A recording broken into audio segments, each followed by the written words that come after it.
Bueno, pues muy buenas noches a todas y todos. Muchísimas gracias por estar ya en este último día de estas 13ª jornadas de actualización y seguramente las últimas de este año.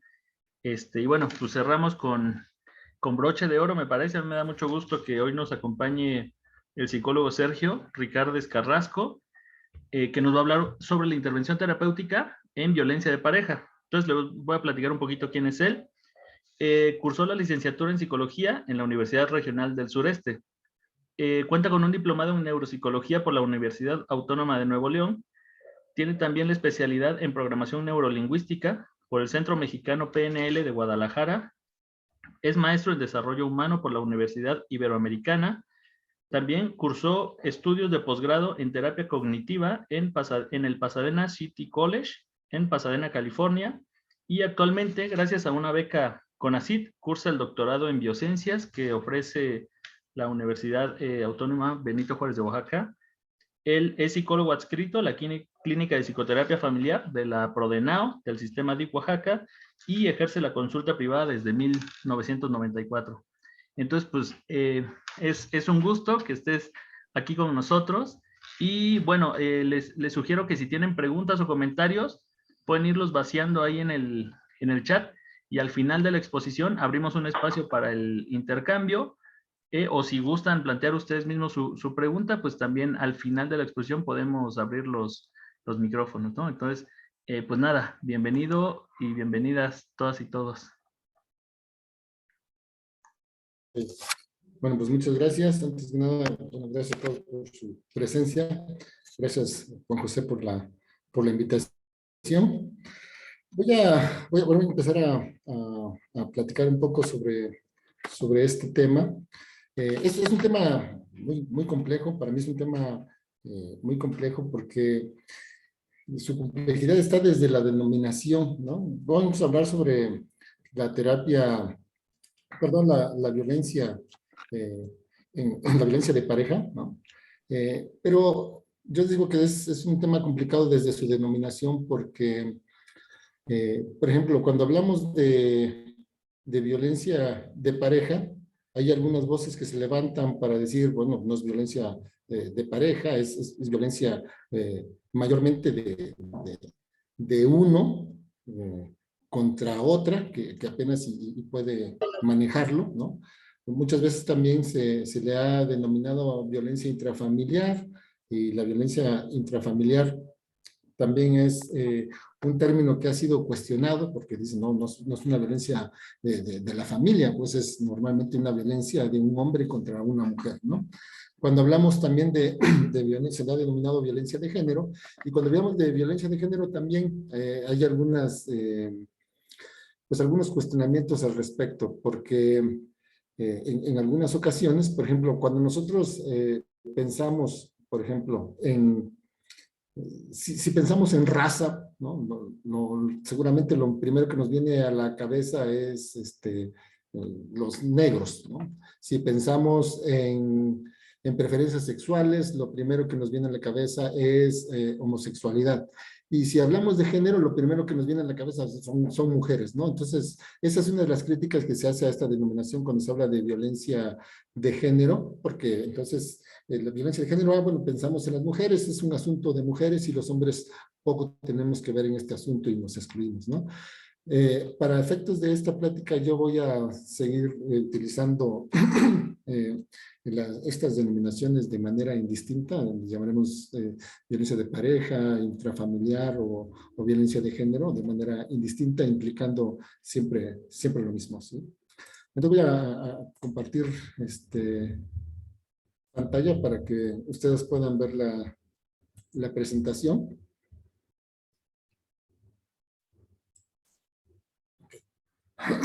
Ya se ve, ¿verdad? Ya lo vemos. Ok, voy a tratar como de ser muy breve en lo que voy a plantear, ¿no? Digamos, es un tema, entiendo yo que es bastante conocido en general, y entonces no voy a adentrarme como en los aspectos muy generales del tema. Quiero intentar responder 3 preguntas básicas antes de entrar al abordaje terapéutico, quiero responder primero, bueno, ¿cuál es la dinámica de la violencia? ¿No? Que es una pregunta, digamos, frecuente. Eh, otra, otra pregunta muy frecuente es, ¿por qué, por qué las mujeres permanecen en una relación violenta? ¿No? Y una tercera pregunta es, bueno, ¿se debe tratar a los hombres que ejercen violencia o no? Eh, también una precisión importante es, tratamos de utilizar el concepto de hombres que ejercen violencia, más que el concepto de hombres violentos, porque pensamos que se trata de una cualidad, no es una cualidad del ser, o sea, no son hombres violentos, ¿no? Son hombres que ejercen violencia. O sea, no es una cualidad del ser, es una cualidad del hacer. O sea, esos hombres que ejercen violencia no es que sean violentos es que se comportan de manera violenta y por supuesto podrían dejar de hacerlo, ¿no? Entonces, trataremos de mencionar como hombres que ejercen violencia, pues, ¿no? Bueno, la violencia de género es un fenómeno eh, que ha experimentado un desarrollo espectacular en las últimas 3 décadas, ¿no? Se trata de un fenómeno que, al hilo de los retos impuestos al varón por los valores democráticos de la sociedad actual y por el nuevo rol de la mujer, ha experimentado un crecimiento mucho más importante que los accidentes de carro, las agresiones sexuales y los robos. Eh, la, la, la violencia dentro de una familia puede parecer un fenómeno, pues, digamos, que de difícil comprensión.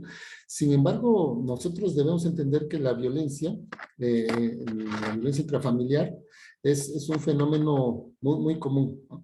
Por extraño que pueda parecer, ¿no? El hogar, lugar en principio de cuidado, de protección y de satisfacción de las necesidades básicas, puede ser un lugar, es uno de los lugares de mayor riesgo para vivir la violencia, ¿no?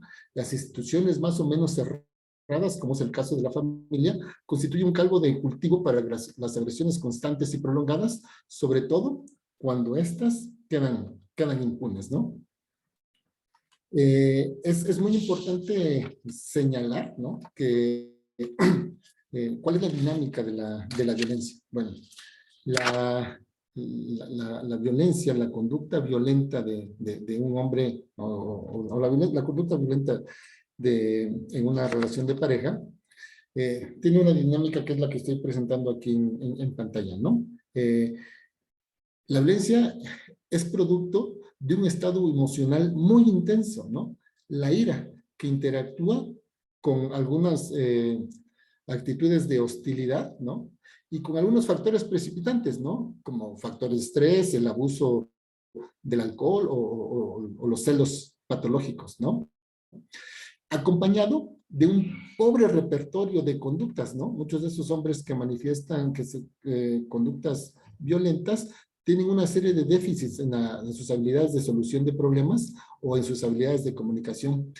Y un ingrediente fundamental es la percepción de vulnerabilidad de la víctima. Un hombre va a ejercer la violencia en contra de la persona que vea más vulnerable. O sea, una mujer, un niño o un adulto mayor. Y en un entorno, la familia, en donde es más fácil ocultar lo ocurrido, ¿no? Además, las conductas violentas previas juegan un papel muy importante, ¿no? En esta situación, porque con los logros obtenidos con las conductas violentas previas, el hombre ha obtenido los resultados deseados. Es decir, la conducta violenta es un medio muy eficaz para salirse con la suya. Y además, ¿no? La sumisión de la mujer puede quedar consolidada porque a través de un comportamiento claudicante consigue evitar, ¿no? Las consecuencias indeseadas de una conducta violenta. Eh, los primeros episodios de violencia ocurren normalmente en el principio del matrimonio e incluso durante el noviazgo. En ese sentido, el surgimiento de algún acto de violencia psicológica durante el noviazgo es un claro predictor de futuros eventos de violencia física dentro del matrimonio. Rotan las inhibiciones, ¿no?, relacionadas con el respeto hacia la otra persona. La utilización de la violencia como una estrategia de control es cada vez más probable y por razones cada vez más insignificantes. El sufrimiento de la mujer, lejos de convertirse en un revulsivo de la violencia y generar una empatía afectiva, se convierte en un disparador. Muchas de estas conductas, es muy importante señalar que muchas de estas conductas pueden generar incomodidad al pensar fríamente en ellas, y muchas veces se utilizan estrategias de negación para evitar asumir la responsabilidad, ¿no? Como buscar excusas, alegar que se trata de un problema estrictamente familiar, hacer atribuciones externas, ¿no? O considerarlo normal, que es algo que ocurre en todas las familias, ¿no? O quitar importancia de estas consecuencias para las víctimas, ¿no? Bueno, aquí hay algunos ejemplos de las funciones que tienen esas estrategias de negación, ¿no? Bueno, eso es, digamos, lo que tiene que ver con la dinámica de la violencia, ¿no? Básicamente es como un esbozo, obviamente, demasiado simplificado para no entrar como en tantos detalles con el tema, ¿no? Considerar a un hombre malo o enfermo, ¿no?, es una falsa disyuntiva, pues, ¿no? Muchos de los hombres que ejercen violencia son responsables de las conductas que ejercen, pero presentan limitaciones psicológicas muy importantes, ¿no? En algunos aspectos, en el control de los impulsos, en el abuso del alcohol, en su sistema de creencias, ¿no? En sus habilidades de comunicación y de solución de problemas, en el control de los celos, ¿no? Un tratamiento para estos hombres que es posible, pues, ¿no? Para estos hombres que a pesar de ser a pesar de ser responsables de la violencia que ejercen, no cuentan, sin embargo, con las habilidades necesarias para enfrentar, ¿no?, los retos que impone la vida en pareja de manera cotidiana. De lo que se trata es de controlar la conducta actual, ¿no?, para evitar que se repita en el futuro, ¿no? De esta manera se protege a la víctima y se mejora la autoestima del agresor, ¿no? Tratar a un hombre que ejerce violencia es hoy posible, sobre todo si este hombre asume la responsabilidad de sus actos y presenta alguna motivación, por lo menos algún grado de motivación para el tratamiento, ¿no? Al margen de las diversas medidas, de las diversas funciones que se le atribuyen a las medidas penales, retributiva, ejemplarizante y protectora de la sociedad, no podemos perder de vista digamos, su función central, que es la de reinserción social, ¿no? Y justamente esto nos lleva como a la segunda pregunta que yo quería intentar responder. ¿Se debe tratar a estos hombres que ejercen violencia? Bueno, yo estoy ya desde que estoy planteando esto, estoy obviamente planteando mi respuesta personal es sí, sí se debe hacer. Hemos tenido por ahí algunos encuentros, existe un debate, ¿no? Sobre todo con algunos grupos, sobre todo con los grupos feministas más radicales, quienes argumentan que no se deberían tratar a estos hombres que ejercen violencia, ¿no? Que simplemente hay que dejarles caer el peso de la ley y no tenemos por qué utilizar los recursos del Estado, ¿no?, en tratar a estos hombres, y los recursos del Estado deberían ser utilizados para la atención de las víctimas, ¿no? Entonces, esta es la segunda pregunta que yo quería responder. ¿Se debe tratar o no a estos hombres que ejercen violencia? Bueno, nosotros pensamos, yo personalmente pienso que sí se deben tratar, ¿no?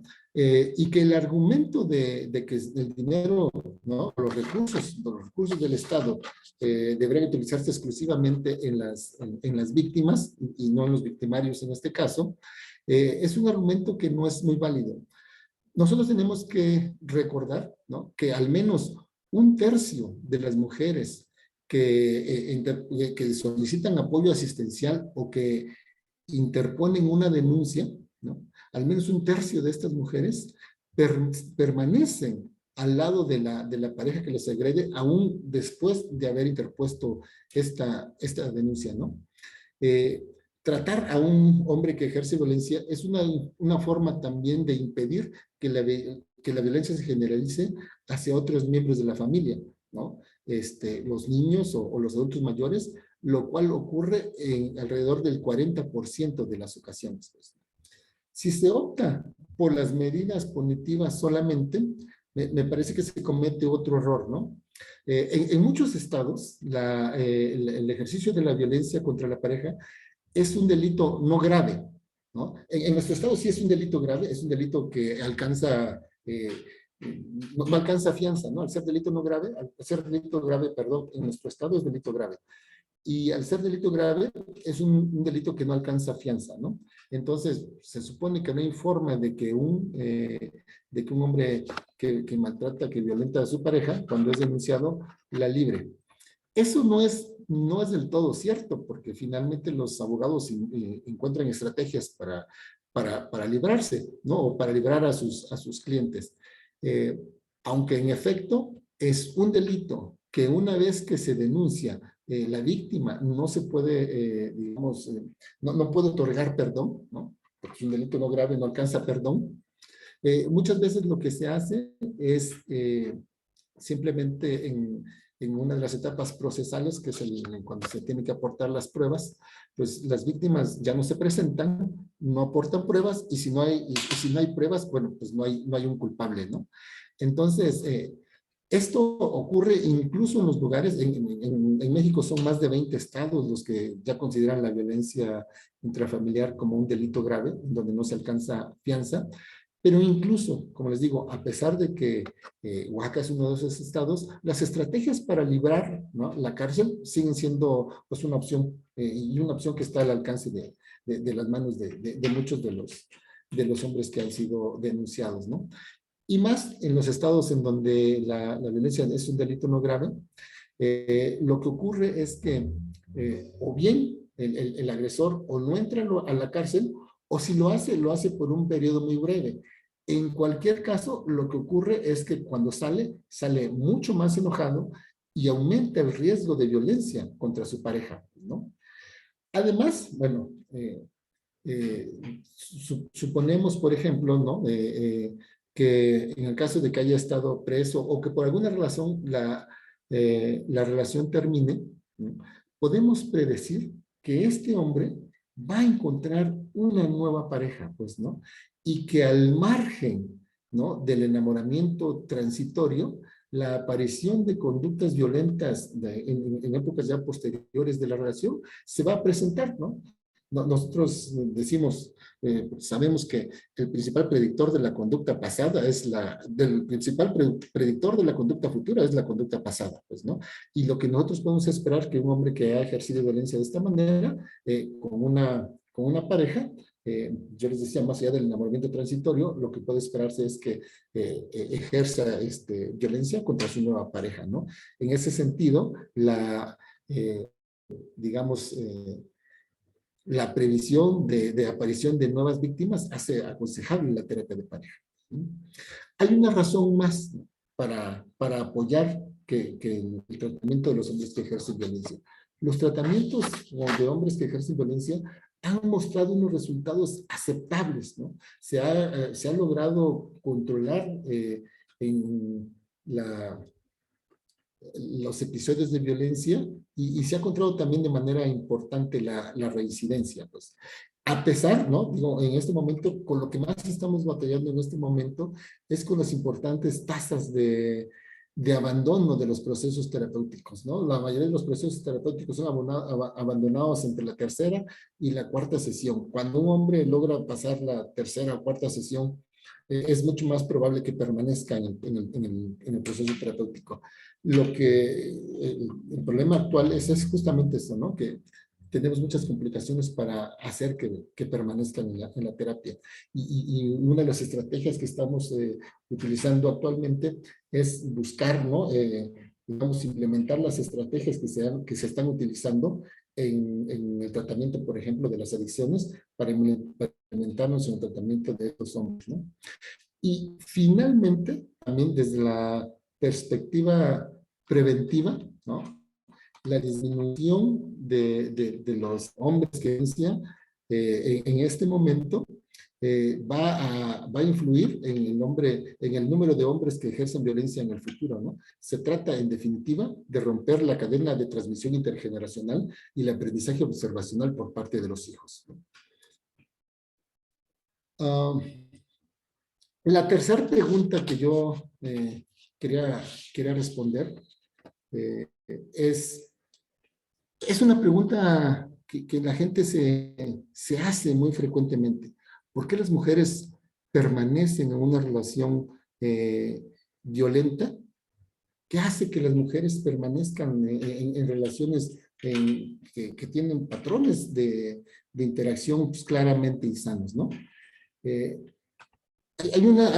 digamos, hay una respuesta compleja, ¿no? Poder dar respuesta a esto es, digamos, complejo, porque digamos que los factores son muchos, ¿no? Yo voy a tratar de esbozar por aquí algunos cuantos, ¿no? Que me parece que son como los más importantes que podrían dar respuesta a esta pregunta, ¿no? Eh, ¿Por qué una mujer no abandona una relación cuando es violentada, ¿no? Se estima que solamente entre el 25 y el 30% de las mujeres abandonan una relación tras el primer episodio de violencia, ¿no? Para para las personas que observan este fenómeno desde la distancia, ¿no? Es algo muy difícil de comprender, ¿no? Pero incluso para los actores de los sistemas de protección a las víctimas, hablo de los abogados, de los psicólogos, de los trabajadores sociales, este fenómeno es muy difícil de entender, ¿no? O sea, separarse y volver puede convertirse en un patrón de relación que es como muy usual, y sin embargo nosotros tenemos que, digamos, tener en cuenta que eh, una mujer se separa en promedio 5.3 veces de manera temporal antes de separarse de manera definitiva, ¿no? En una relación. ¿Por qué no se dan? ¿Por qué no abandonan la relación, no? Bueno, en ese sentido las mujeres ofrecen algunos argumentos que a mí me parecen, pues que habría que considerar seriamente, argumentos, me parece que son serios y que son razonables, ¿no? O sea, en primer lugar, muchas de estas mujeres aman realmente a su pareja, pues, ¿no? Y sienten compromiso hacia la relación, y permanecer en la relación es un intento de hacer que esta relación funcione, ¿no? Además, ¿no? Como segunda razón, estas mujeres tienen temores fundados de los efectos de la separación en sus hijos, pues. Y además, ¿no? Si su pareja inicia una batalla legal por la custodia de los hijos, estas mujeres tienen un temor fundado también de perder a sus hijos, ¿no? Además, los episodios de violencia tienden a ser eventuales, ¿no? Y raramente son diarios, pues, ¿no? Sí, por supuesto que hay algunos con una alta frecuencia, pero difícilmente los episodios de violencia son diarios, ¿no? Y entre uno y otro episodio de violencia, muchos de esos hombres muestran culpa y arrepentimiento, ¿no? Que da lugar a actos de reparación y además que da lugar en algunas ocasiones puede favorecer la búsqueda de ayuda, ¿no? Pero además, ¿no? En la cotidianidad de la relación ocurren experiencias positivas que refuerzan el vínculo amoroso entre estas parejas. Y finalmente, ¿no? Sobre todo, es importante señalar que muchos de estos hombres muestran cualidades muy bien valoradas en otros aspectos de la relación, ¿no? pueden ser muy buenos padres o pueden ser muy buenos yernos, ¿no? Lo cual es un factor importante para estas mujeres, ¿no? Una condición más para permanecer en la relación es la pobreza, ¿no? Las mujeres que son más dependientes económicamente de sus parejas tienen menos probabilidades de abandonar la relación que aquellas que son por lo menos independientes en algún grado, ¿no? O las que son totalmente independientes. En un estudio que se realizó en donde se estudió a las mujeres que ingresaron a un refugio para víctimas de violencia, digamos que había como dos grupos, ¿no? Para este estudio estaban, digamos, divididas en dos grupos. En un grupo estaban las mujeres que eran independientes económicamente y en otro grupo estaban las mujeres que dependían económicamente de sus parejas, ¿no? Pues el 84% de las mujeres que dependían económicamente de su pareja regresaron a su hogar, ¿no? Tras este episodio de protección en el, en el en el refugio. Y solamente, ¿no? El 18% de las mujeres que eran independientes económicamente lo hicieron, ¿no? Entonces, esta es una muestra clara, pues, que el factor económico sigue siendo un factor fundamental y que además, pues, bueno, obviamente mucho del entramado social está diseñado justamente para esto, ¿no? Finalmente, una razón de gran relevancia es que cerca del 40% de los feminicidios ocurren en manos de la pareja de la víctima, pues, y muchos de ellos, ¿no? 3/4 partes de estos ocurrieron tras la separación. Es decir, muchas mujeres saben que abandonar a un hombre que ejerce violencia es un acto de gran riesgo.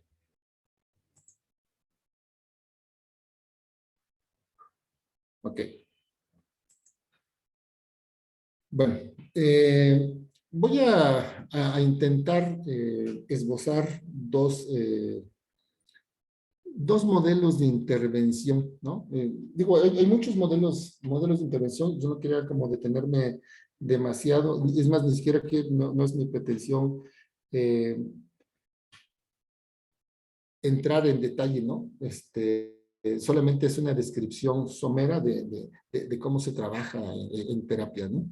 Eh, Solamente voy a hablar de dos modelos de intervención, el de la terapia cognitiva conductual y el modelo de terapia de pareja. Pues. Bueno, eh, voy a hablar sobre la terapia cognitiva conductual. Muy rápidamente voy a mostrar digamos, un panorama muy somero acerca de la terapia de pareja. Bueno, perdón, de la terapia cognitiva, ¿no? La definición de la terapia cognitiva, ¿no? Es obviamente, nosotros decimos que es el único modelo de terapia con soporte empírico. Se hacen muchos estudios acerca de la terapia cognitivo-conductual. De hecho, es el modelo terapéutico de elección. Normalmente cuando se trata de evaluar el funcionamiento de la terapia, pues, ¿no?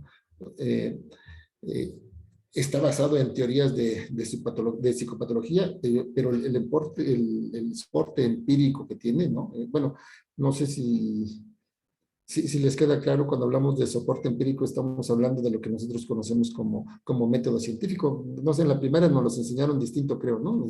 Entendíamos que lo empírico era lo que no tenía fundamento. No, aquí lo empírico es justamente lo que es sujeto a comprobación y lo que está demostrado experimentalmente, ¿no? La terapia cognitiva usa modelos de procesamiento de información, ¿no? Como los elementos claves para comprender y tratar los problemas psicológicos. O sea, la forma en que nosotros procesamos la información es el factor clave. Los principios de la terapia cognitiva, ¿no? En el enfoque cognitivo se asume que tanto los problemas psiquiátricos como los problemas psicológicos están definidos centralmente por la forma distorsionada en que nosotros procesamos la información, ¿no? El sufrimiento de una persona está básicamente dado por la forma en que se percibe la realidad. No es la realidad misma la que nos afecta, sino la forma en que las percibimos, ¿no? Que es lo que menciona aquí abajo, ¿no? Respuestas emocionales y conductuales, incluso las fisiológicas, como en el caso, por ejemplo, de los trastornos de ansiedad, están influenciados por la forma en que las personas estructuran su experiencia.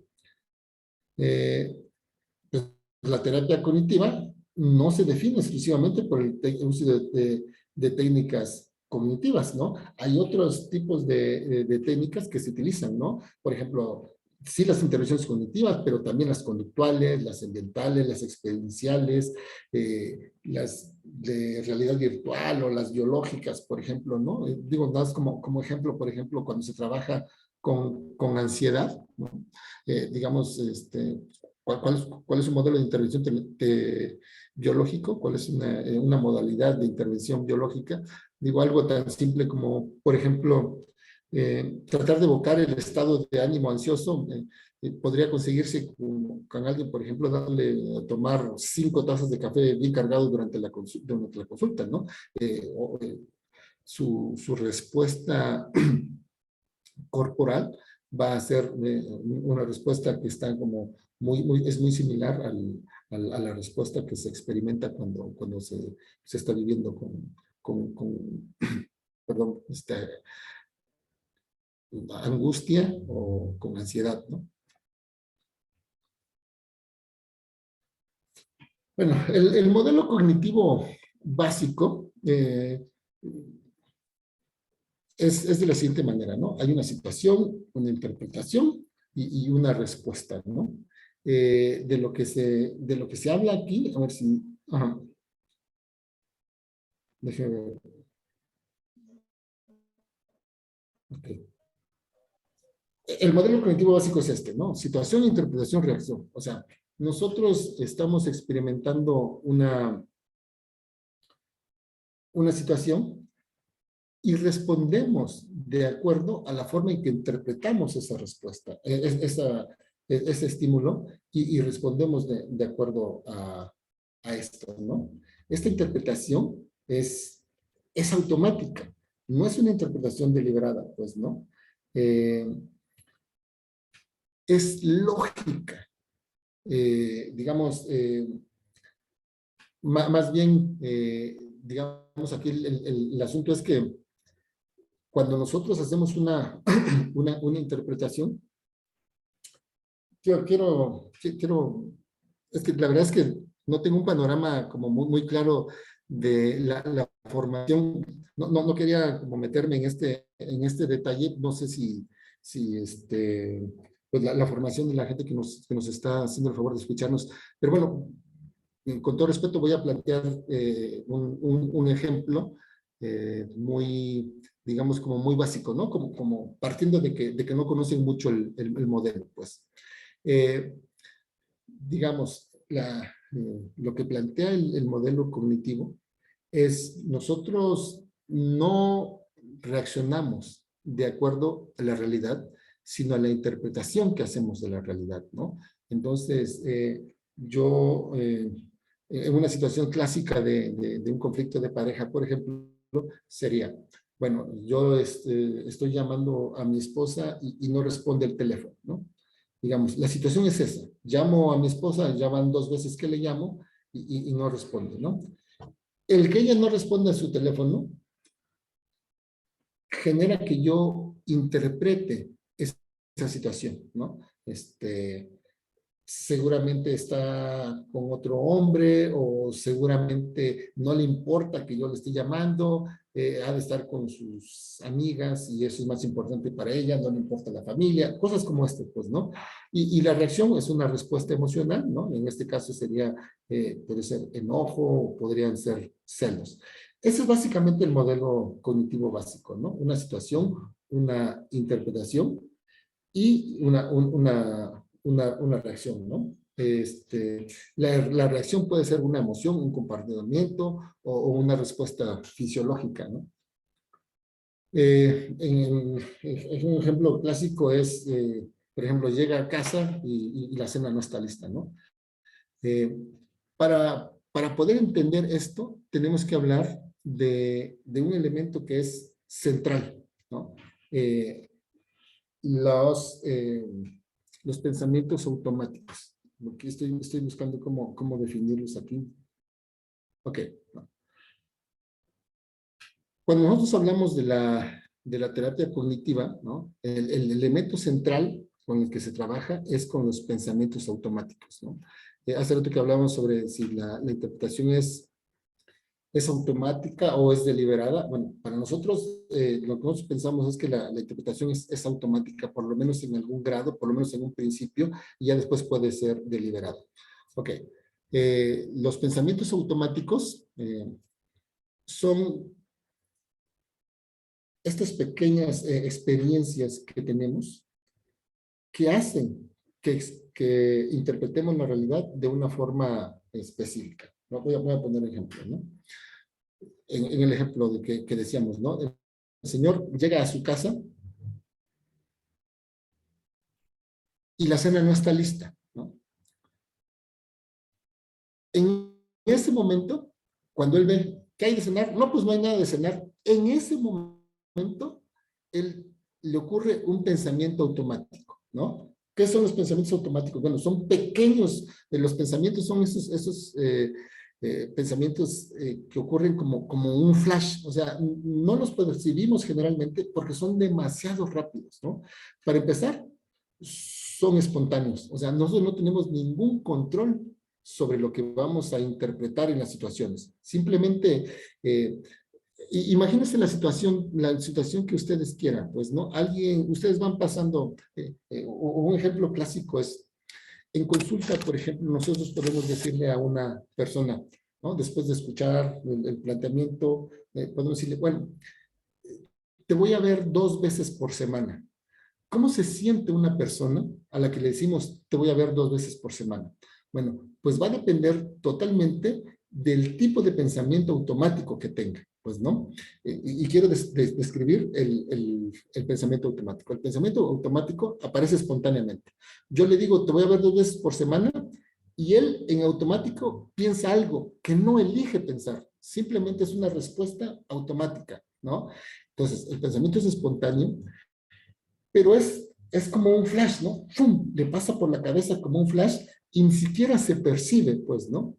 Normalmente son breves, pues, digo, a veces telegráficos de lo rápido que son.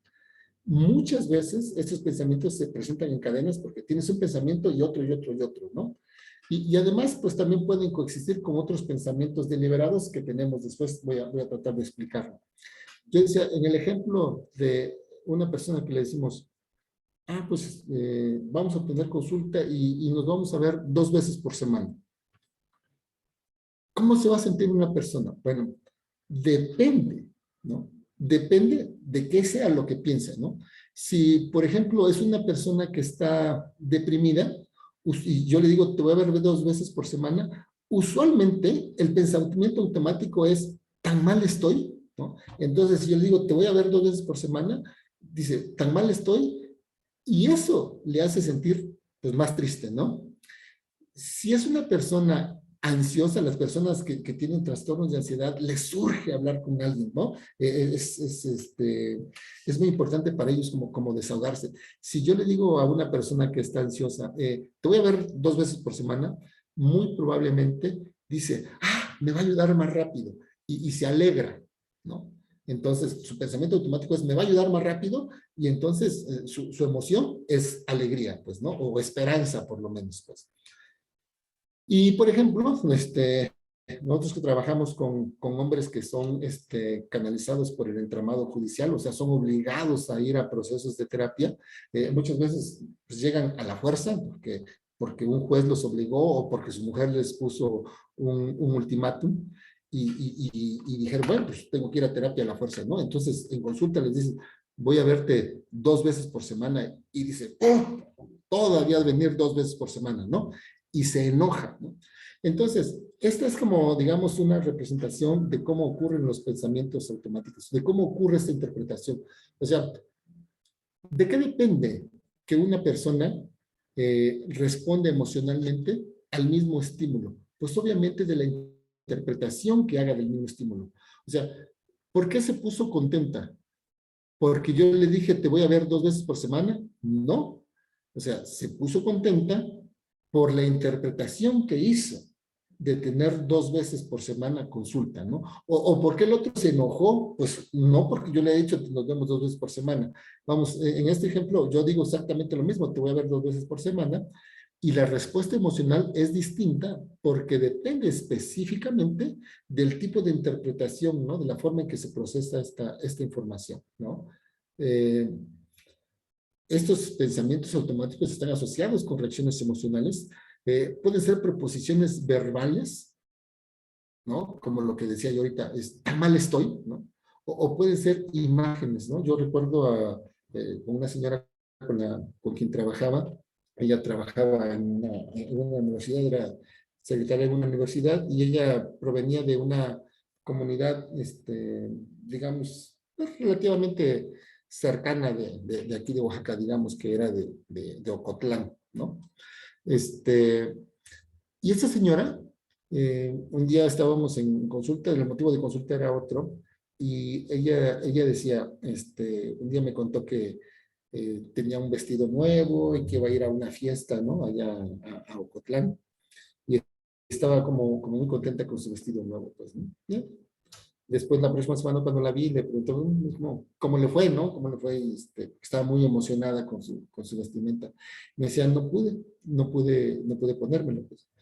Digo, ¿cómo que qué pasó? ¿Qué se me impidió, no? Me dijo, no pude, me sentí muy mal cuando me lo iba yo a poner. Y empezamos a platicar, ¿no? Después me dijo ella que esto ya le había ocurrido en algunas ocasiones anteriores, ¿no? Me decía ella que había intentado, digamos, vestirse como muy guapa para ir allá a su pueblo, y no lo había conseguido, pues, ¿no? Entonces empezamos a trabajar con ella sobre esto. O sea, es como raro que te compres un vestido y que el día de la fiesta, pues, no logres ponértelo, ¿no? Bueno, al final de cuentas, para no hacer muy larga la historia, eh, lo que encontramos, ella me decía que cuando ella era niña, allí en el pueblo donde vivía, su mamá trabajaba en la casa de un señor, que era el señor como el señor rico del pueblo, ¿no? Entonces dice, pues cuando yo era niña, ahí uno estrenaba una vez al año, ¿no? Cuando era la fiesta del pueblo, te compraban un vestido y era como el vestido que tenías, pues ya se iban juntando con los demás, y lo usual era estrenar pues, una vez al año, ¿no? Pero yo estrenaba más porque el señor con el que trabajaba mi mamá, a veces me regalaba ropa, ¿no? Entonces ella llegaba, estrenaba ropa 2 o 3 veces al año, ¿no? Y dice, bueno, cuando yo era niña, es una señora ya mayor, tiene más de 60 años. Dice, cuando yo era niña, no había sacapuntas, ¿no? O sea, íbamos a la escuela con nuestros lápices, pero no había sacapuntas, sino usábamos unas navajas, no sé si conozcan las navajas giletes que se parten por la mitad, ¿no? Y con eso le sacábamos punta, dice, a los lápices. Bueno, dice, a mí me ocurrió por lo menos, recuerdo 2 o 3 veces en que me ocurrió que yo iba con un vestido nuevo, y las niñas, ¿no? Cuando yo caminaba en medio de los escritorios, ¿no? De las bancas de la escuela, dice, cuando llegaba a mi casa, llegaba con mi vestido, y las niñas con sus navajas me habían navajeado mi vestido, pues, ¿no? Entonces, esto obviamente evocaba una emoción en ella. Eh, Esto es algo que ocurría a ella, ¿no? En el momento que decía, sí, bueno, pues voy a estrenar, voy a ir a la fiesta de mi pueblo estrenando un vestido. Y eso era un pensamiento automático, justamente, ¿no? En este caso no era una proposición verbal, sino era una imagen. Pues a ella, sin darse cuenta, pues lo que les digo, que los pensamientos automáticos normalmente no los registramos, ¿no?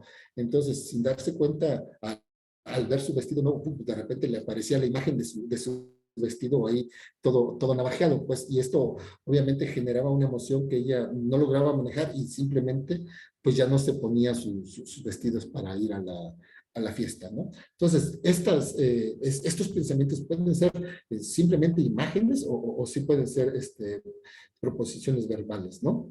Eh, Están condicionados, ¿no? Esto que dice aquí, cuando la persona experimenta el estrés, confronta frecuencias de pensamientos automáticos negativos son disfuncionales y parcial o totalmente distorsionados. Sí, en efecto, ¿no? O sea, el estado de ánimo, ¿no? que tenemos va a hacer un sesgo, ¿no? En relación con la interpretación que tenemos. Pero no solo es esto, ¿no? El estado de ánimo puede ser un factor que condiciona la forma en que interpretamos la realidad.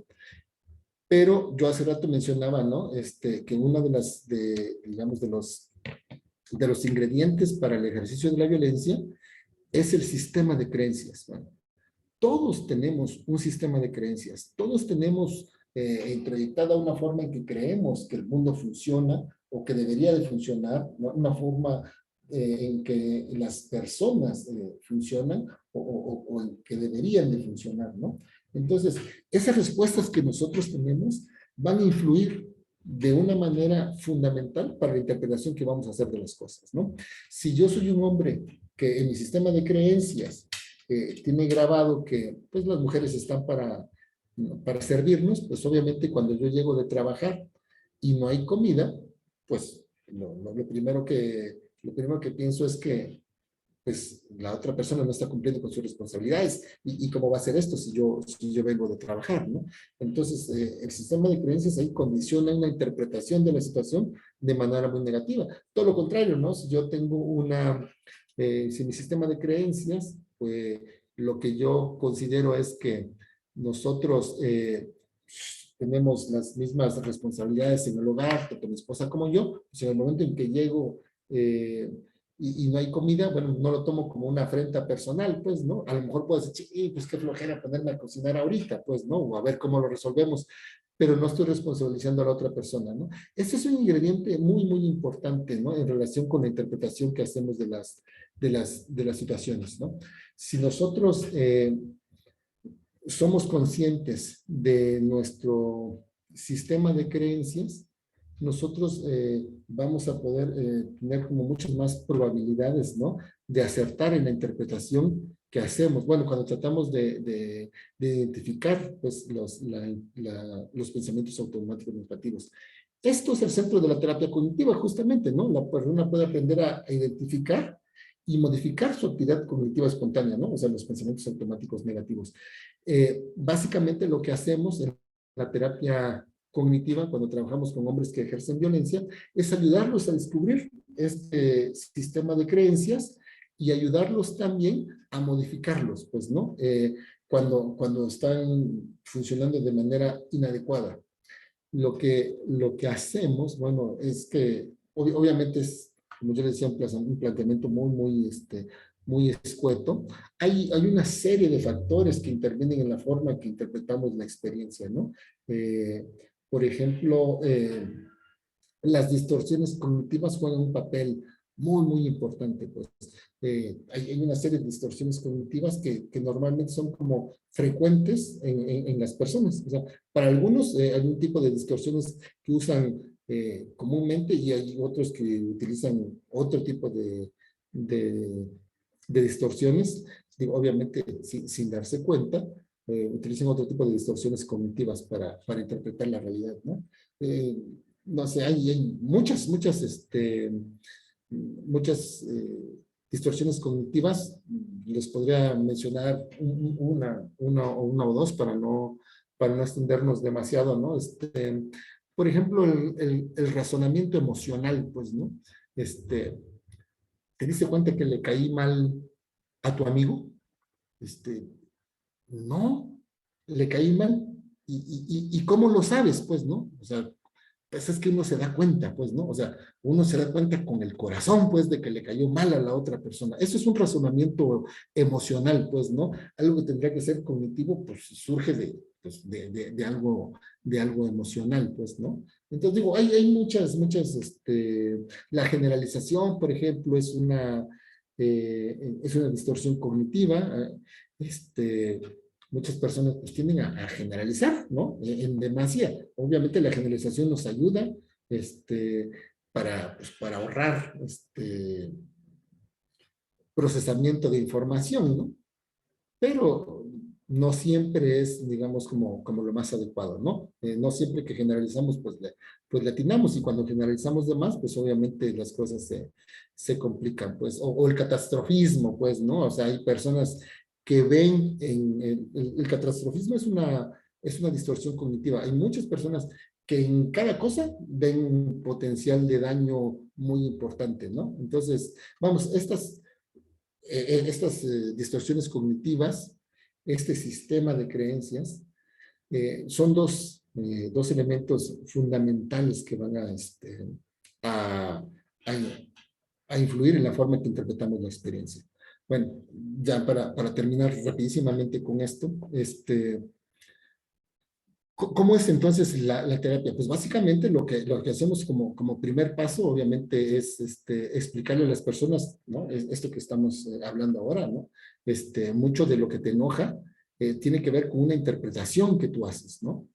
No es algo que en realidad sea así. O sea, tú te estás enojando por lo que interpretas, ¿no? Yo te digo que vengas 2 veces por semana y tu enojo es porque interpretas que es algo, digamos, molesto, pero si lo interpretaras como una oportunidad, pues te quedarías contento. Entonces, es tu interpretación la que genera tus emociones, ¿no? Bueno, entonces, el primer paso es, en estos hombres que ejercen violencia, el primer paso es enseñarles a que todas estas cosas que les disgustan en su relación de pareja están relacionados básicamente con interpretaciones, ¿no? Cómo interpretan los hechos, ¿no? Cómo interpretan las conductas de su pareja.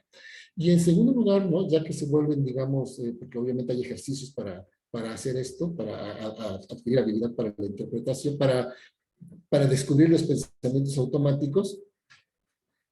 Una vez que ya, digamos, se vuelven expertos en descubrir qué es lo que pensaron ante una situación y qué es y además que ese pensamiento es el que llevó a la emoción de enojo, por ejemplo, en ese momento, una vez que ya son, digamos, expertos en reconocer sus pensamientos, lo que hacemos es ayudarlos, ¿no? En PNL se llama retar esos pensamientos. Aquí no se llama retar, aquí la idea es como analizar, pues, ¿no? Y ver si hay una evidencia racional, ¿no? Porque estás pensando, ¿no? A ver, pues sí, es que si no hay comida, significa que no me quiere, pues, ¿no? Es que, bueno, hay una técnica que se llama la técnica de la flecha descendente, es donde, bueno, no, llegaste y no hubo comida, ¿no? Ok, ¿y de qué manera es un problema para ti que no haya comida? Pues el problema es que, pues quiere decir que, pues que no estuvo pendiente, ¿no? Bueno, ¿y de qué manera es un problema para ti que ya no haya estado pendiente de la comida? Pues, ¿no? Pues, significa que yo, pues que no me valora, pues, ¿no? Y de qué manera es un problema para ti que no te valora. Pues, no, pues es que si ella no me valora, pues es que no me quiere, ¿no? Entonces, digamos, al final de cuentas, el no hacer comida, el problema no es que no vaya a comer, pues el problema es que si no hay comida, él lo interpreta hasta el final como una muestra de desamor, por ejemplo, pues, ¿no? Entonces, bueno, empezamos a trabajar con todo esto para que estas personas no se queden con bueno, pues puedan tenerle como una evidencia de otro tipo en relación con lo que están pensando, ¿no? O sea, ok, entonces, no hubo comida, significa que no te quieren, ¿no? O sea, justamente me comentaste que si había ropa limpia, que te mandó lunch para el almuerzo, que ayer que te caíste estaba muy preocupada y estuvo buscándote cómo curarte las heridas y bla, bla, bla, ¿no? Una serie de cosas, pues, ¿no? O sea, digamos, ponemos la evidencia racional por un lado, ¿no? Y para contrastarla, pues, no sé cómo. O sea, entonces, tienes todos estos elementos, ¿no? Ya hablando racionalmente, tienes esos elementos que son como una prueba de amor, pues. Y tienes una prueba de desamor, pues, o sea, esta prueba sola eh, tiene el peso necesario, pues, para que ignores todas estas otras. No, pues no, ¿no? Bueno, básicamente es así un poco la idea de la forma en que se trabaja. No sé si queda, digamos, claro, pues el esbozo de esta, de esta, de esta metodología de abordamiento, de abordaje terapéutico. Bueno, por cuestiones de tiempo, quiero señalar, digamos, básicamente también un esbozo de un modelo terapéutico. Digo, es solamente para que tengan una referencia. Es que hay una polémica muy importante, ¿no? En relación con la violencia de pareja, y a mí me parecería que sería fundamental que ustedes tengan conciencia de esto que voy a mencionarles, pues. Porque sobre todo ahora que vemos muchas manifestaciones de los grupos feministas, ¿no? Las mujeres ya vienen de regreso de su justo y estruendoso manifiesto en contra de los abusos de los que han sido objeto durante años, y nosotros apenas estamos balbuceando una revisión de conceptos. Esto hace que haya, pues, digamos, un desencuentro, pero si este desencuentro lo tenemos cada vez más informado, bueno, pues podríamos empezar a resolver algunas dudas, ¿no? Y para esto yo quiero plantearles una explicación que a mí me parece que todos deberíamos de conocer, ¿no? Y es relativa a la terapia familiar, ¿no? La terapia familiar, digamos, hay un reconocimiento universal, ¿no? De que la terapia de pareja está excluida de los procesos cuando existe violencia de pareja, ¿no? A cualquier, en general, a cualquier persona que se dedica a la terapia, puede decir, y es algo que digamos todos sabemos de alguna manera, que la terapia de pareja está excluida de los procesos de terapia, ¿no? ¿Por qué? Digo, es el modelo más controversial de intervención, ¿no? Tanto que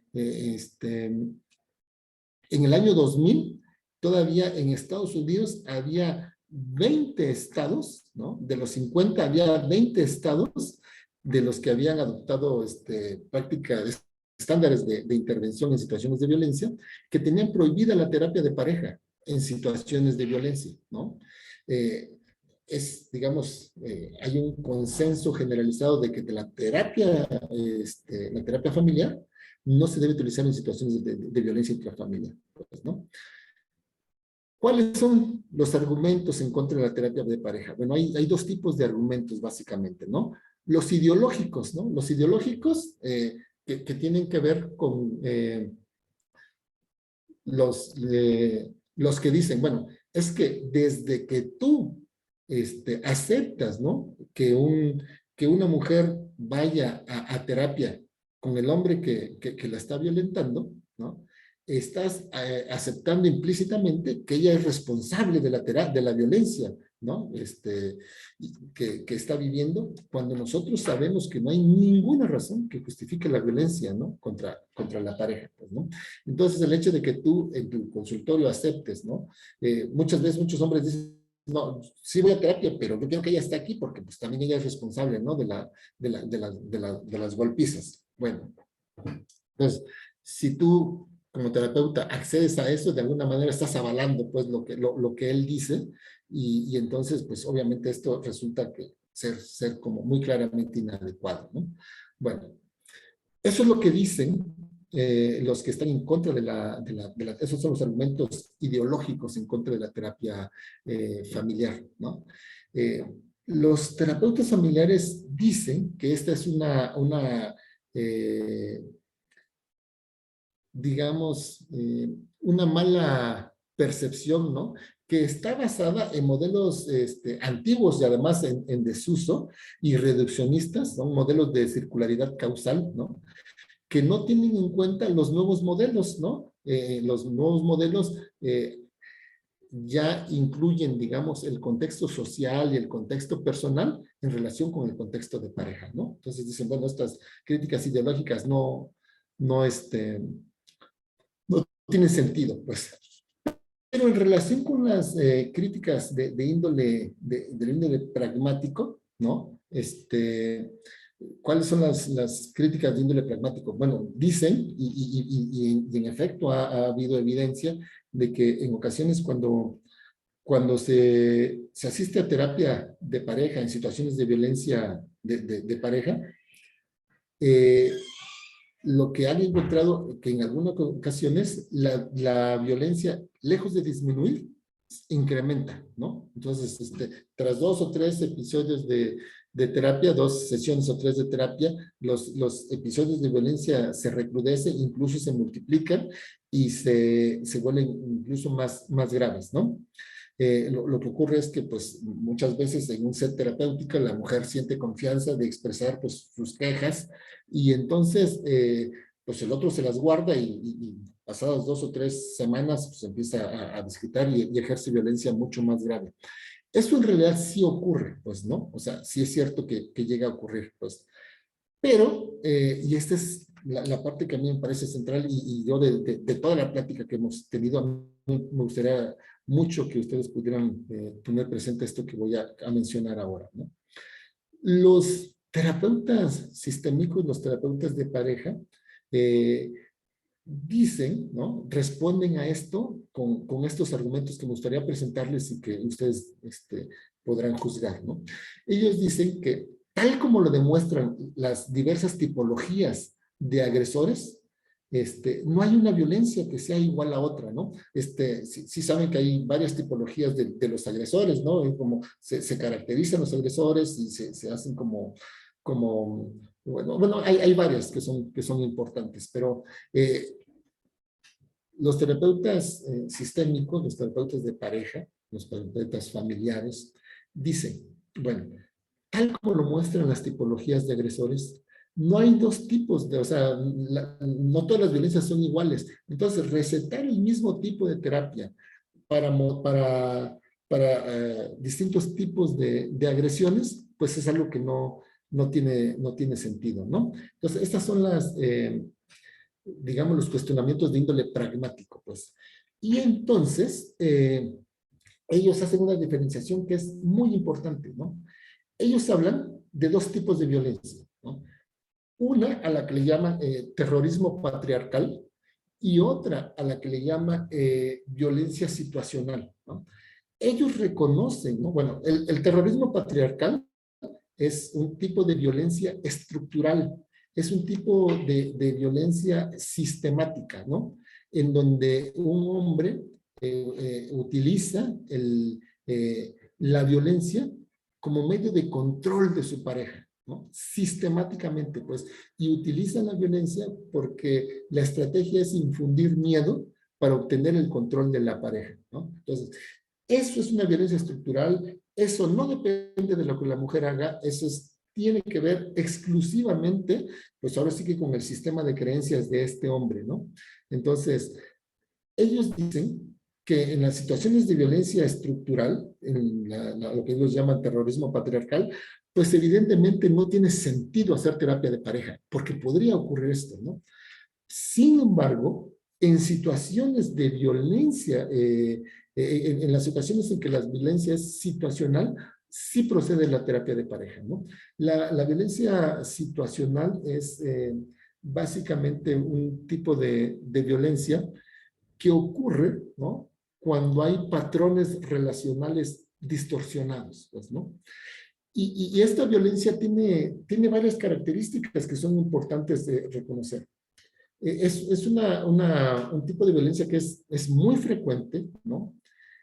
Normalmente el tipo de violencia que ocurre en la violencia situacional es una violencia generalmente no severa, aunque podría existir violencia muy severa, ¿no? En ambos tipos, tanto en la violencia situacional como en el terrorismo patriarcal, podría haber niveles de violencia como muy extremos, pero lo más, digamos, lo más común es que sea violencia, que sea un tipo de violencia no muy severa. La característica central es que es una violencia bilateral, ¿no?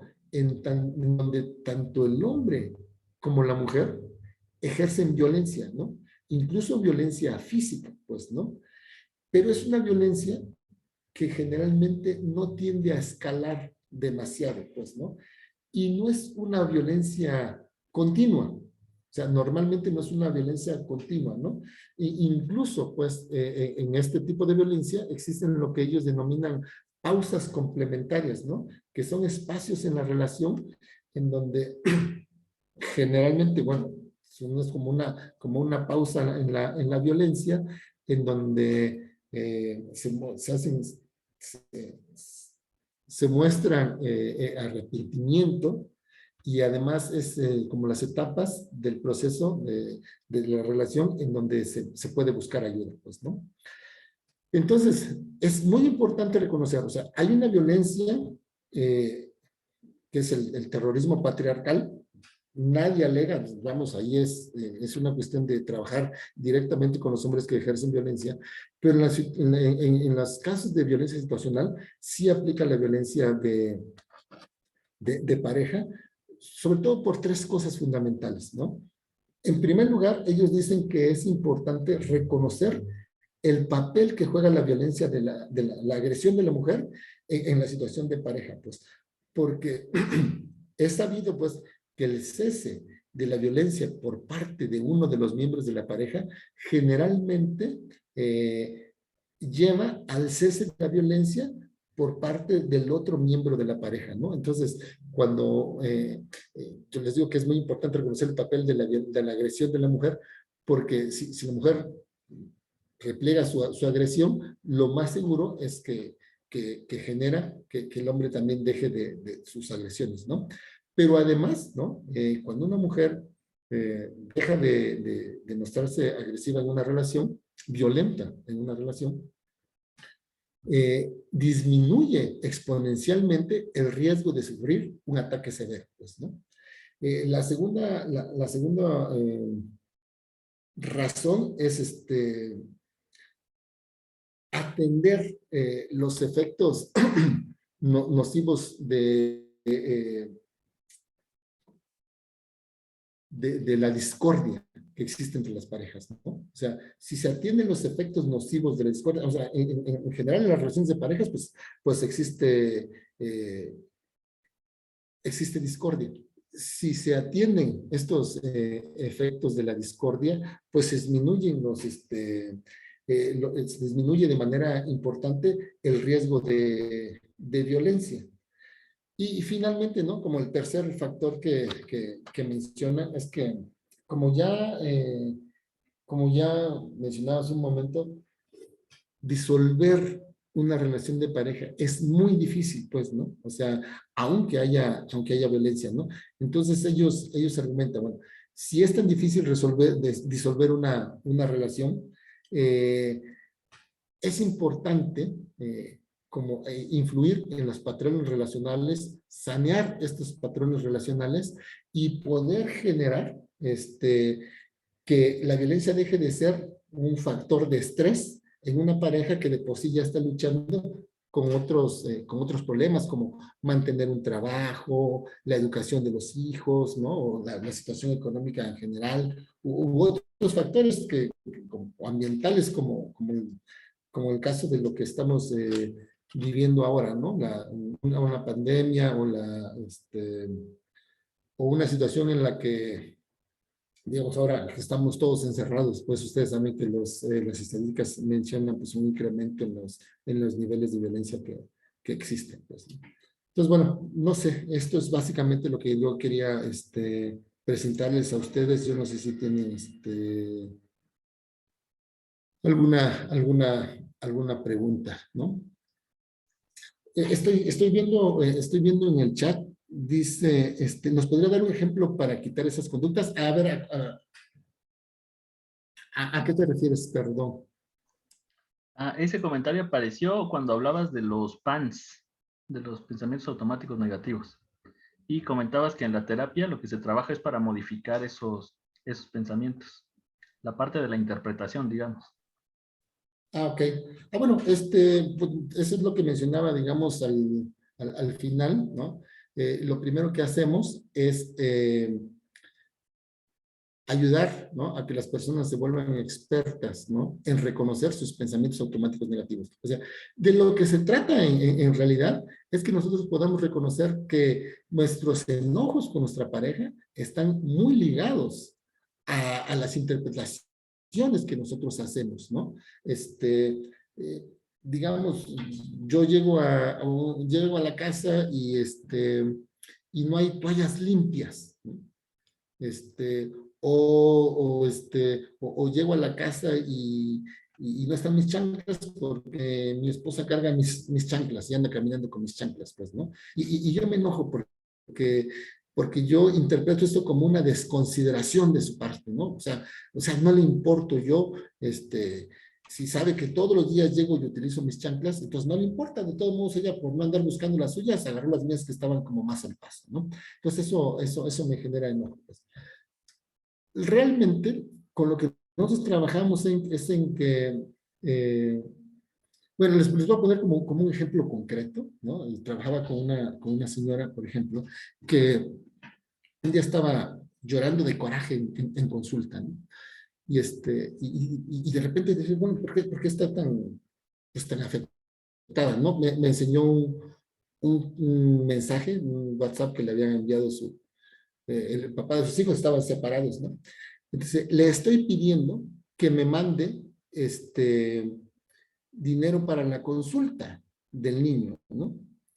Y mire lo que me contesta. Me dijo, mándame una foto del ticket de la medicina y te deposito el dinero. Entonces ella estaba enojadísima por eso, ¿no? Estaba enojadísima, estaba llorando de coraje, pues, ¿no? Y yo le preguntaba pues, qué es lo que era tan grave, ¿no? De que le pidieran un ticket, ¿no? Entonces ella obviamente me empieza a hablar sobre el control que él ha ejercido, sobre la burla que le representa tener que tomar una foto y algo así, ¿no? Habían sido como 500 pesos, ¿no? Yo platicaba con ellos, digo, obviamente hicimos un trabajo en relación con esto, pues, ¿no? Pero lo que yo quiero señalar es, pues, ¿a quién de nosotros que nos dijeran, oye, tómate el trabajo de tomar una foto de un papel que tienes ahí guardado en tu cartera y te doy 500 pesos, pues? O sea, yo no sé ustedes, pues, pero si a mí alguien ahorita me dijera, a ver, tómale una foto al papel que tienes encima de tu computadora y te doy 500 pesos, sin problema, le tomo la foto y se lo mando a quien quiera, pues, ¿no? Si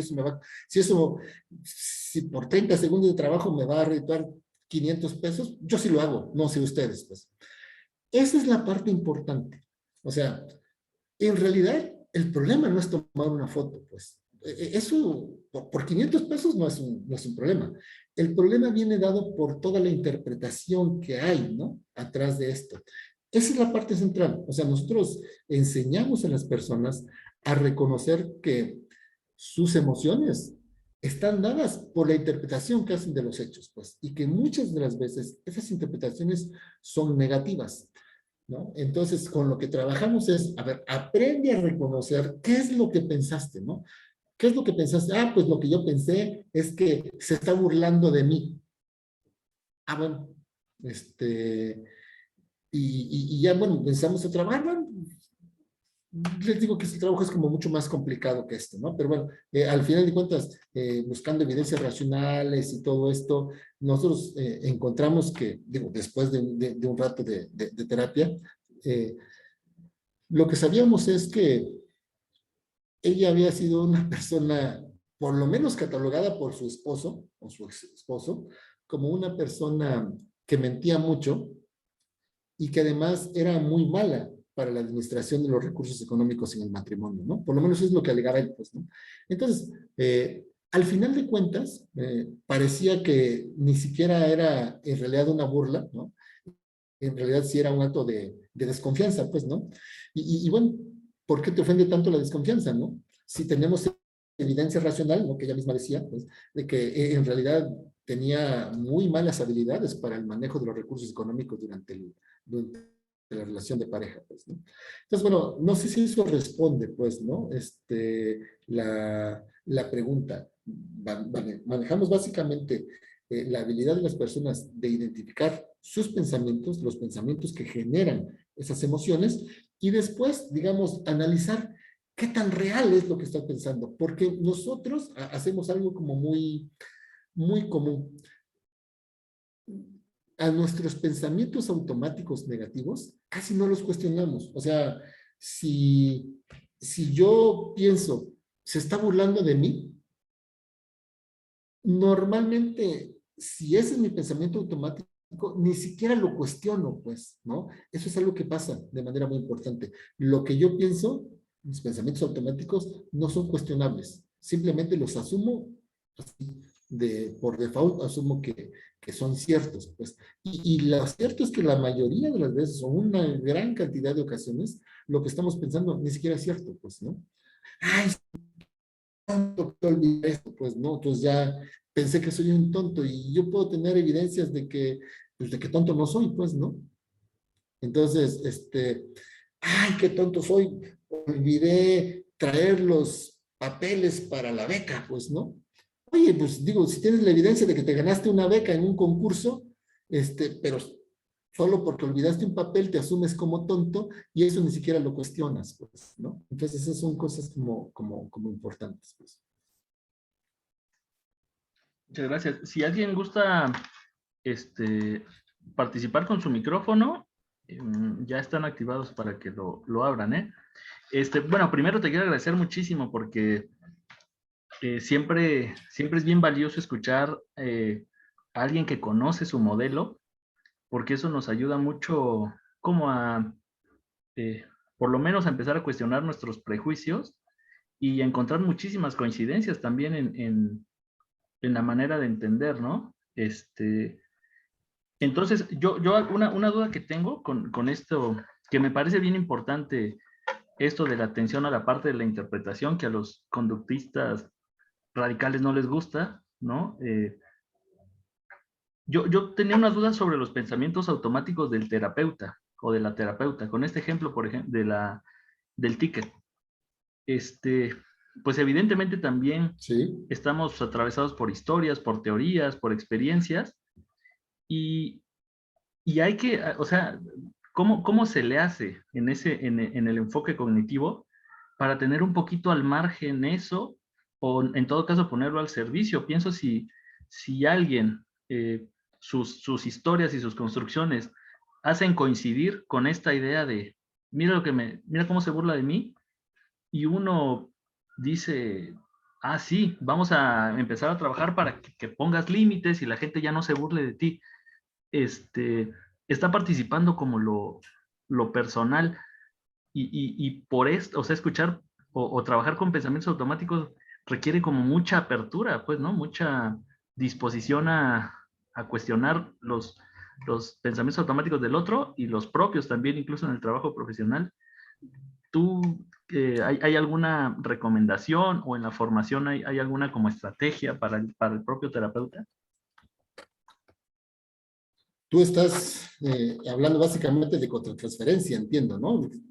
No sé si es un poco lo que estás pensando, Un ¿o poquito no? sí, como la subjetividad, ¿no? Del terapeuta. Ajá. Ok. Mira, yo pienso que en este modelo específicamente está, de alguna manera, está regulado por lo siguiente. Una consulta típica empieza con, digamos, la sesión tiene un objetivo, ¿no? Este día vamos a trabajar y hay un objetivo definido. De hecho, ¿no? Digamos, como lo ideal es que el procedimiento normal es que llega el paciente, entrega en la recepción una hojita, ¿no? Digamos, la sesión anterior habíamos quedado que platicaríamos sobre esto que yo les decía, ¿no? Sobre lo del miedo a lo del miedo a ir a una sesión, bueno, a una fiesta con un vestido nuevo, ¿no? Entonces tenemos argumentado, tenemos, digamos, decidido que esto es lo que vamos a trabajar, ¿no? Entonces, lo que vamos a hacer es que en la sala de espera se le da un cuestionario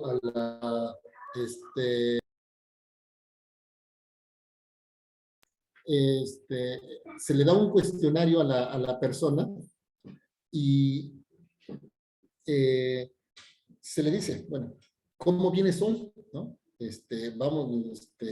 ¿Ocurrió algo en la semana de lo que quisieras hablar? ¿No? Entonces, típicamente la secretaria le pasa esto al terapeuta y el terapeuta le dice, no, la semana estuvo como normal, hablaremos del asunto de no poder llevar de no poder llevar una ropa nueva a una fiesta, ¿no? Por ejemplo.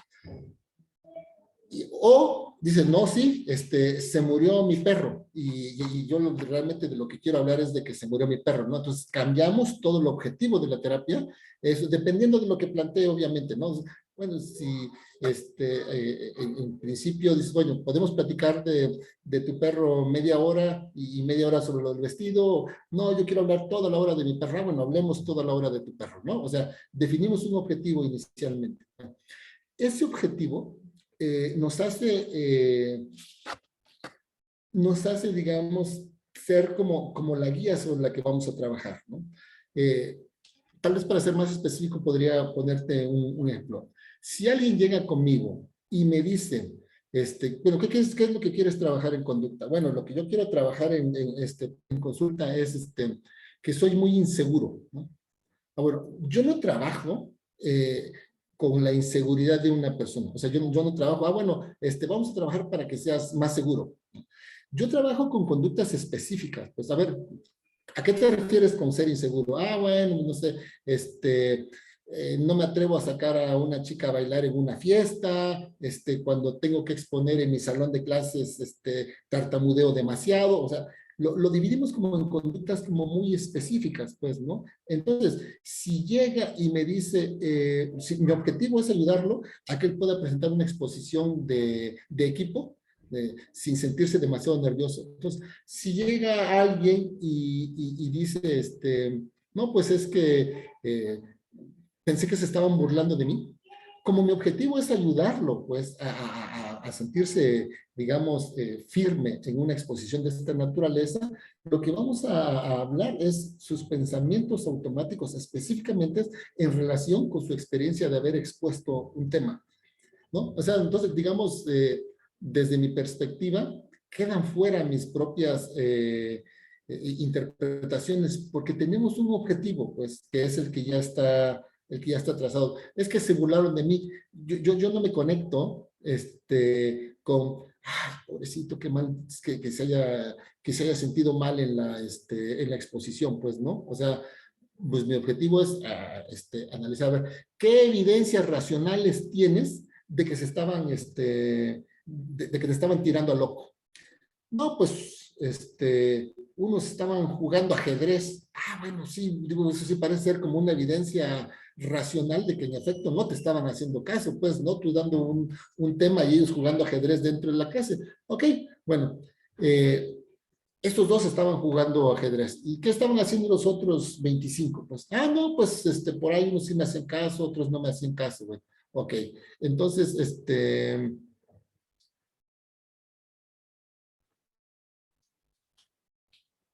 cuando ellos me hacían caso, yo me sentía de esta manera, cuando ellos no me hacían caso, yo me sentía de esta manera, y entonces vamos a analizar, ¿no? Específicamente lo que está generando en él estas conductas de los demás. No sé si me explico, ¿no? Básicamente. Entonces, yo trato de buscar evidencias racionales acerca de qué tanto se estaban riendo de él.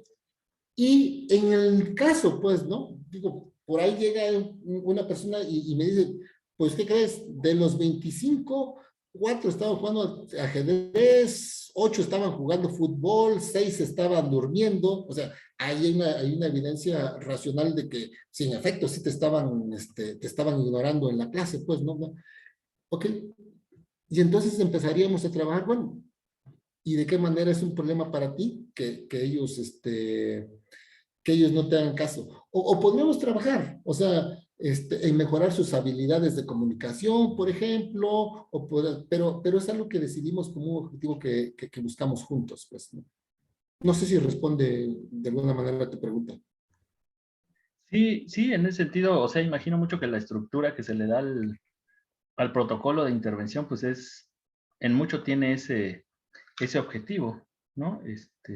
La organización de la sesión. Esto, pues sí, o sea, no sé si alguien lo haya visto, esto que comentas, como de este formato Sí es conocido que cognitivo conductual trabaja con muchos formatos, como para hacer más tangible, entiendo, ¿no? Como materializar mucho lo que está pasando. Y esto no sé, yo no lo había escuchado nunca, lo de como esta pregunta en la previa de la sesión, porque eso también es una duda que había tenido. ¿Qué pasa si un paciente, o sea, en el Inter, a pesar de que ya esté organizado el protocolo de intervención, no sé, murió un familiar pues por COVID o lo corren del trabajo y entonces la sesión la quiere usar para otra cosa? Ahora entiendo Claro. un poco qué se hace, ¿no? Sí, Sí, perdón, en situaciones en donde no, digamos, no hay una secretaria, estás tú solo en tu consultorio y tú recibes a la gente, digo, tienes tú tu agenda, ¿no? Y ahí tienes, digamos, planteado la estructura de tu propuesta de intervención durante ese día, pero igualmente preguntas, pues, ¿no? Bueno, acordamos platicar de esto, ¿no? ¿Tienes algún otro tema que consideres relevante, ¿no? Desde el principio, pues, ¿no? sí, sí, sí.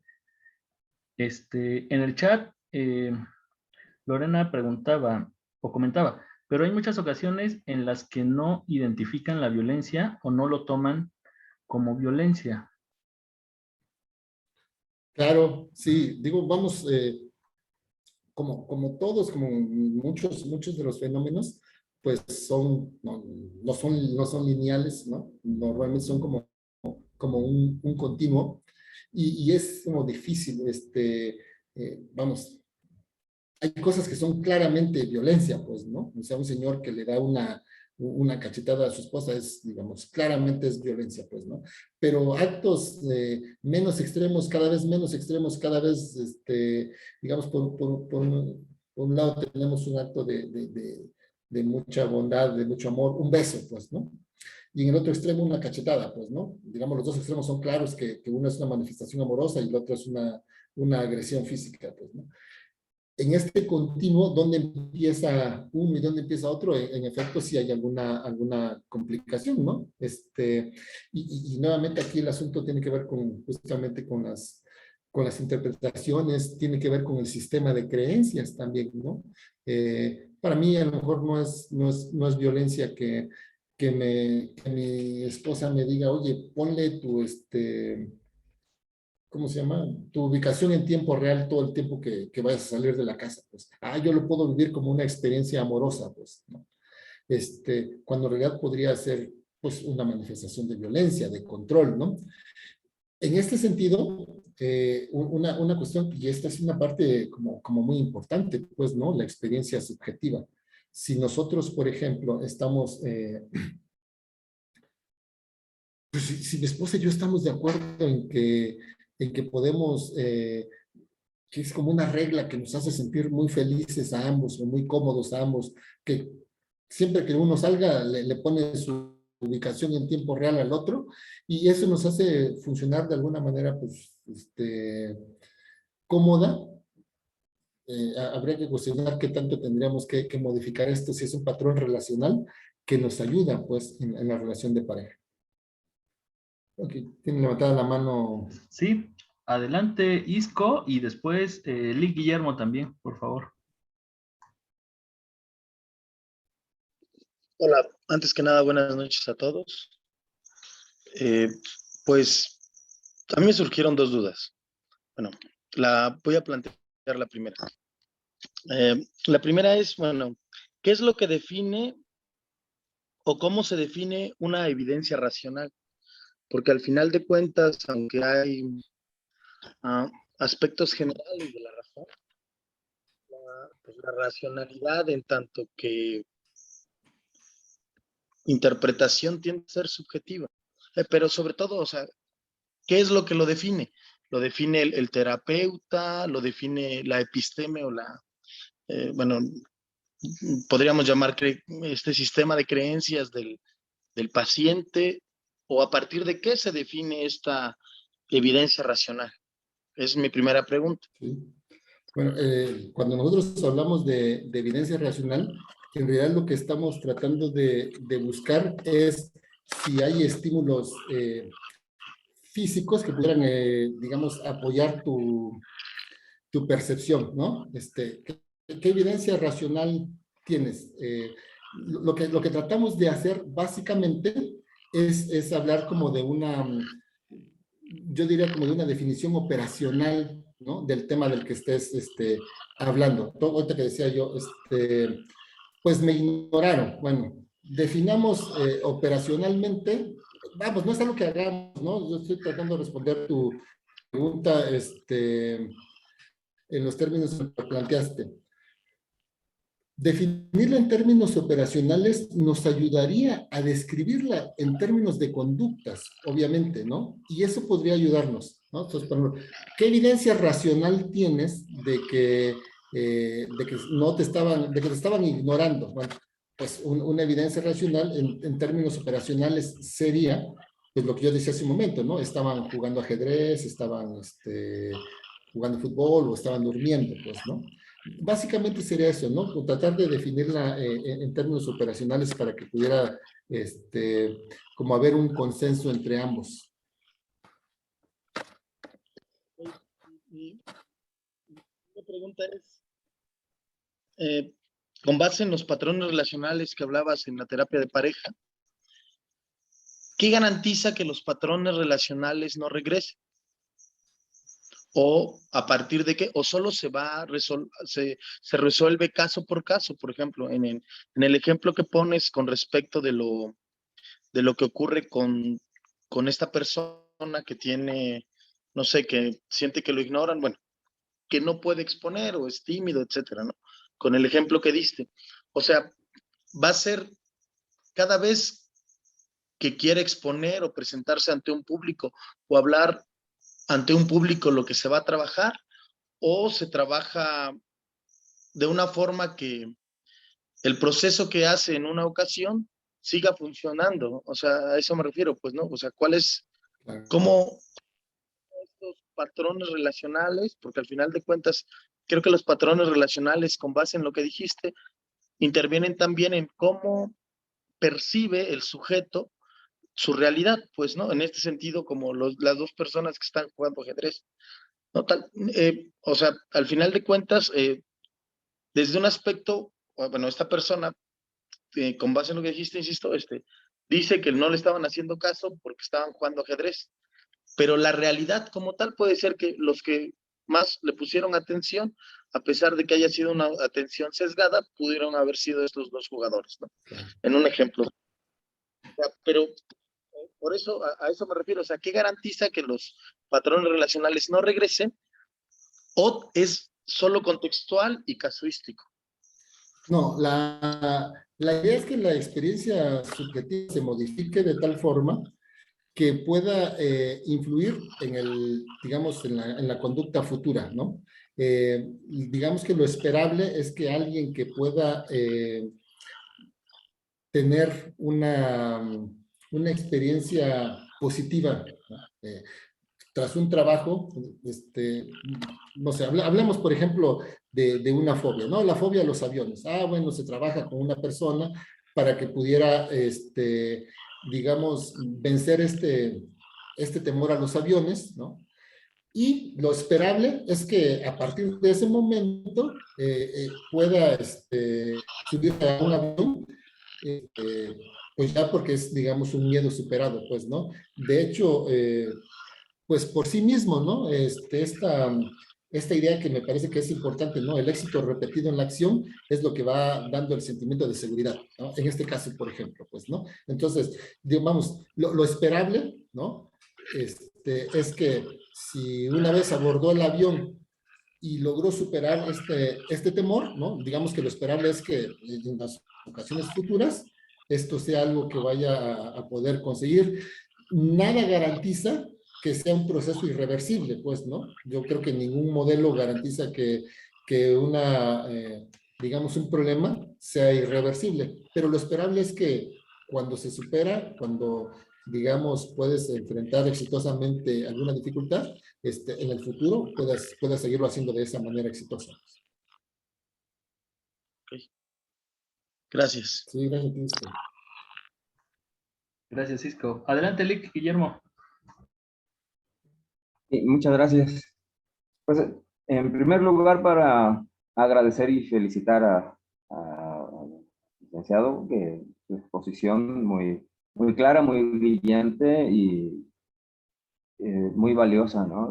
Sobre la terapia cognitivo-conductual y cómo enfoca o cómo se enfoca para resolver este problema. Yo retomaría, bueno, se me hizo muy valioso el principio que dijo, lo que dijo muy al principio, es que bajo esta visión, ah, se asume que es posible que sí se puede cambiar el comportamiento de una persona agresiva o que está en este tipo de comportamientos, ¿no? Sí. Que no es malo ni está enfermo, lo cual nos llevaría a otra situación muy diferente, ¿no? Creo que eso es algo muy valioso a partir de esta visión, de los supuestos que subyacen a ella, ¿no? Y creo que para mí el punto que bueno, como que me actualizó o me volvió a recordar todos estos supuestos, el énfasis que se hace en las interpretaciones, ¿no?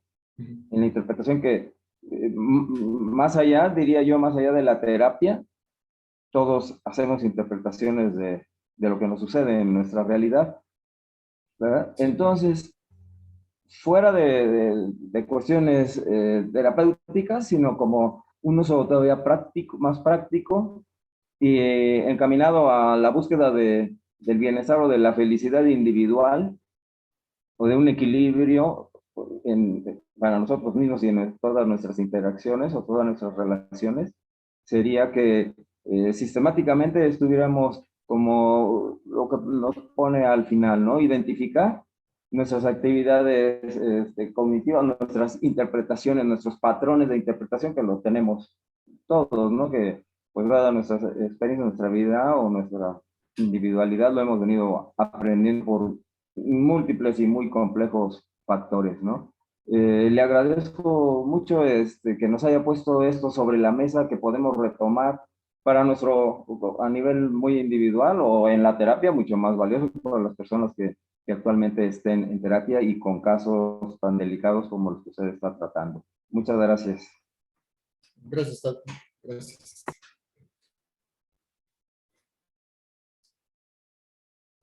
Yo veo una pregunta. Dice, a grandes rasgos, ¿qué técnicas o temas se podrían abordar cuando el usuario X, a pesar de que sufre violencia, depende de la relación y se ve afectada la salud mental del sistema familiar, ¿no? Bueno, una cuestión aquí que es como muy importante,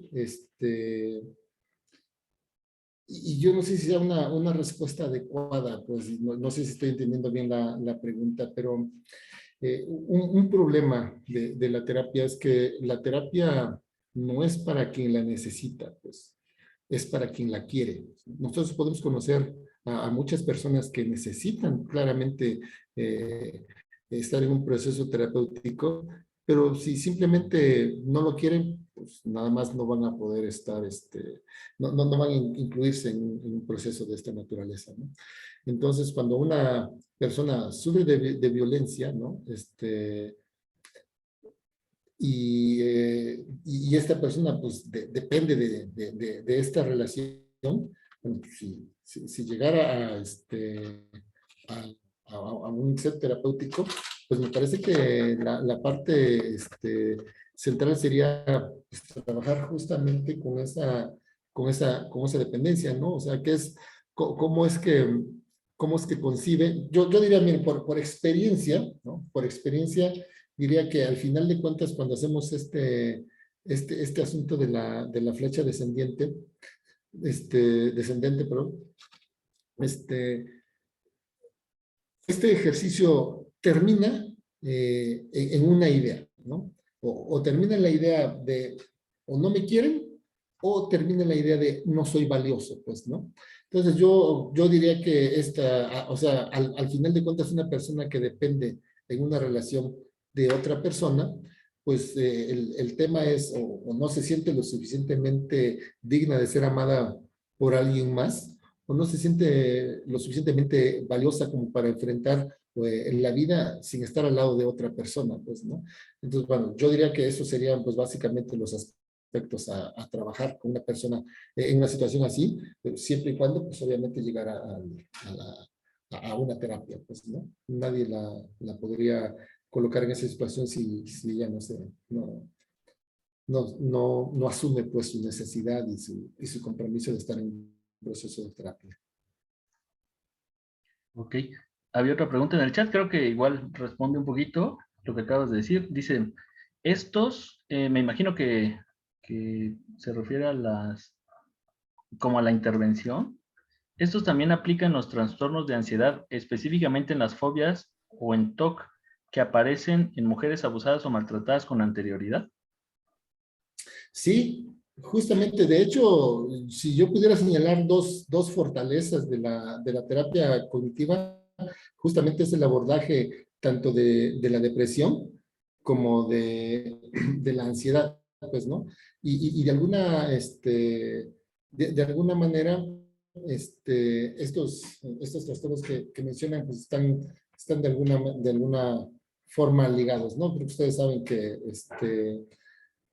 pues la ansiedad es un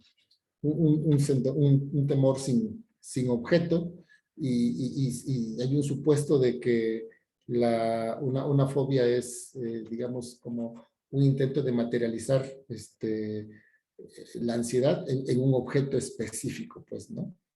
Digamos, para transformarlo en miedo y que deje de ser ansiedad. Y bueno, pues sí, un trastorno obsesivo, digo, cada vez tenemos, esa es una parte muy importante y ojalá tuviéramos algún día la oportunidad de platicar sobre esto. Cada vez hay mayor evidencia, pues, del papel tan importante que juega el sistema nervioso, ¿no? En estos trastornos, pues, ¿no? En el caso tanto bueno, específicamente del trastorno obsesivo compulsivo, ¿no? El papel que juega la amígdala en este trastorno, pues, es fundamental. Pero bueno, sí sería como meterse en un rollo como muy complejo, que creo que sí valdría la pena como abordarlo en otro momento, pues, ¿no? No es no es biologizar todas las experiencias del ser humano, pero definitivamente cada vez tenemos mucha más evidencia del papel que juega el sistema nervioso, nuestro cerebro específicamente, ¿no? En muchos de los trastornos, ¿no? Tanto ansiedad, depresión, trastorno obsesivo compulsivo y en todos estos, pues. Bien, pues muchísimas gracias y con esto que cierras es justamente la idea de estas jornadas, o sea, que poner a hablar a la psicología, los modelos que trabajan con medicina basada en evidencias, ahí está el psicoanálisis también, que quedó ahí como esto que comentabas que me parece bien importante, ¿no? En España está escuchando que hay leyes que regulan la práctica psicológica, ¿no? Buscando dejar fuera las prácticas que no tienen una metodología científica. Aquí, digo, no estamos en eso, pero creo que sí es bien saludable que primero dentro del campo sepamos, ¿no? Dónde hay metodología, con todas las posibilidades que hay, y reivindicar como ciencia, pues, ¿no? Nuestro trabajo. Entonces, esta charla me parece muy importante. Obviamente, valorar un enfoque psicológico, reconocerlo como científico, no quiere decir que uno no quiera debatir o haya puntos que no le generen como ciertas ideas, pues, ¿no? Pero me parece que esto es padre, pues, ¿no? O sea, que la psicología retome su papel de ciencia porque es como la cara más humana, pues, que le podemos ofrecer a la sociedad, ¿no? Hacer un trabajo científico. Entonces, te agradezco muchísimo todo lo que nos compartiste y espero que sí concretemos después otros encuentros para profundizar, porque también este modelo es algo que ahorita le interesa mucho a las psicólogas y psicólogos jóvenes. Entonces, sí es padre como poder escuchar con alguien que lo conoce, que lo pone en práctica y que tiene la experiencia, ¿no? Te agradezco muchísimo. Pues gracias por la invitación y gracias a todos por su tiempo. Bueno, muchísimas gracias a todas y todos. Ahí en el chat les mando las constancias en cuanto estén. Y bueno, nos vemos. Ahí voy a conservar el chat porque sí toma como unas 2 o 3 horas hacer un chat nuevo. Entonces ahí mandaré la invitación para inicios del otro año. Y bueno, mientras comparto también el canal de YouTube donde están todas las conferencias de este año, de las jornadas que hicimos. No, muchísimas gracias a todas y todos por sumarse y un abrazo. Gracias. Hasta luego. Gracias. Buenas noches.